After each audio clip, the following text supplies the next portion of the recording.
Kaya pala ganito ang naging resulta ng kapalaran ko. Kasi alam ng Diyos na kaya ko. Sa edad kong to, napagod na akong magmadali. Kaya lahat ng ginagawa ko ngayon, ini-enjoy ko na lang. Siguro sa dami na rin ng aking pinagdaanan, napagtanto ko na ang buhay ay mas malawak at mas mahiwaga pa sa mga problemang dumarating sa buhay natin. Tumatanda na tayo, baka sa kakahabol natin sa masagana at maayos na buhay, ay hindi na natin nai-enjoy ang buhay.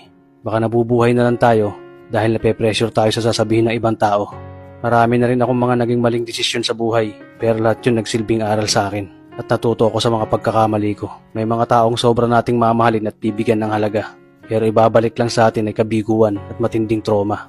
Kaya wag nating lilingunin ng mga taong tulad nila dahil mas payapa kapag hindi ka na interesadong malaman pa kung ano pang balita sa kanila. At wag mong idepende ang sarili mo sa kahit kanino. Tandaan mo, kahit sarili mong anino, iiwan ka din nito kapag madilim na ang paligid mo. Kailangan natin matutunan na huwag ikumpara ang sarili natin sa iba.